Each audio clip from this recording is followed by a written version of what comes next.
خبر ګرمي د سخت شین خلیزو کډې پتی راته خېجونه لیونیزو کډې پتی راته خېجونه د په خبر ګرمي د سخت شین خلیزو کډې پتی راته خېجونه لیونیزو کډې پتی راته خېجونه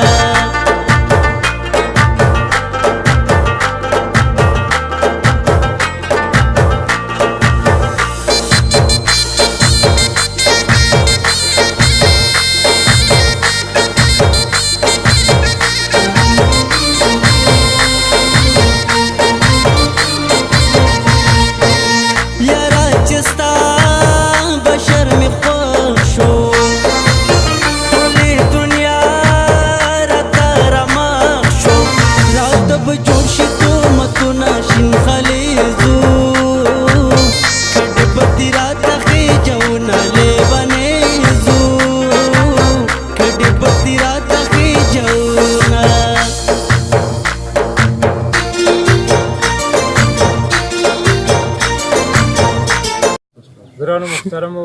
اوریدونکو او لیدونکو نن مو تیرا ته راغلي یو او د ورګزي ایجنسي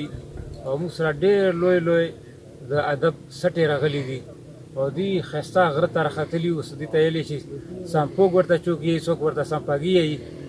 نو دوی چې موږ سره څه کوم کسان راغلي دي پېښور نه راغلي دي بنو نه راغلي دي کوواړ نه راغلي دي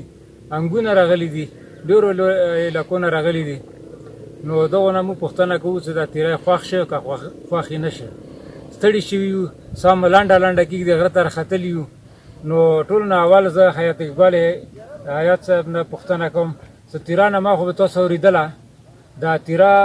څېره ښایسته دی او داسې دی او داسې دی خلکو به خبرې کولې نو دا تیره تاسو ته واقعي ښایسته لیدی شي و که هسې یوه نامه خلکو ورته ورکړې وه مننه سرګردان صاحب یقینا چې زموږ په ذهن کې د تیرا متعلق کم تصویر وو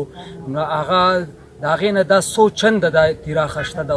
څو چنده د تیرا چې کوم دی نو د هغې نه لویه علاقه ده دا مونږ ډېره لویه علاقه محسوسه کړله ما او ډېر ښه زه خو به ورته ده ووایم چې دا د پښتونخوا ایبټ آباد دی خو د بده مرغه دې ته هغه سهولیات او هغه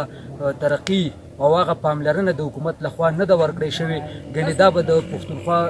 ایبټ آباد ثابت شي او تمه لرو چې حکومت دې ته هغه ترقي او پرمختګ ورکړي نو یقینا چې دا ډېره د سیل علاقه ده پښتنو له پکار دي نورو سیلانیانو له پکار دي چې دې علاقو ته راځي د سیل دپاره ډېره سرسبزه او شاداب او ډېره پرفیضه مقام دی تیرا نو ډېر زما خو ډېر زیات خوښه شوه تیرا مننه پروفیسر اسیر منګل صاحب تاسو د دې کې څه تاثیرات دي بسم الله الرحمن الرحیم یقینا چې دا د پښتونخوا یو ډېره ښکلې علاقه ده خو خلکو نه پټه ده پناه ده او چا لیدلې نه ده لکه مونږ به د تیرا نامه اورېده خو مونږ راغلي نه وو دا ځای م لیدلی نه وو او بیا دا ورکزو سیمه شوله دا فریدو سیمه شوله یقینا چې دا ډېرې ښایسته علاقې دي او ډېرې خوندورې علاقې دي خو دا پسمانده پاتې دي که په را روان وخت کې لکه اوس مونږ دا وایي چې دا یو زمونږ خوشبختي ده چې دا پښتونخوا کې دا علاقه شامله شوله نو داسې به دا مخ په وړاندې ترقي کوي او دا کوم علمي ادبي فرهنګي پروګرامونه ورکې کېږي نو دا به یو ډېر ښه تاثر پرېږدي نو انشاءالله زه دا خوشبین یم پر امید یم چې یو داسې وخت را روان دی چې دا علاقه به هم لکه د سوات بحرین لکه د هزارې ناران کاغان داسې به دا ترقي کړي وي او سیلاني به راځي دلته به ښه روډونه وي ښه ریسټ هاوسې به وي لکه دا د دې نوم تاسو څه وایاست سمفوګ نه دا څومره ښکلې علاقه ده څومره په اوچت ځای ده اوس دلته کې چې یو رسټورنټ بالکل زه خو د معلم جبې هغه مینه زما پې ماته شوله چې څومره معلم جبه ښکلې ده دغسې دا علاقه هم ښکلې ده خو دا علاقه اوس عجیبه خبره خو دا ده چې دا پېښور ته کوواړ ته انګو ته اټل ته دا ډېرې نږدې علاقې دي نو اوس مطلب دا دی چې سوات او هزاره هغه د پښتونخوا ډېرې ښکلي برخې دي خو هغه لرې دي موږ نه او دا ډېرې نږدې دي نو که دا پر روان وخت کې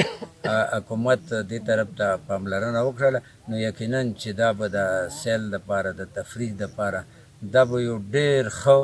ګټور ځایونه جوړ شي هم د پرېدو سیمه ده که د ورکزو سیمه ده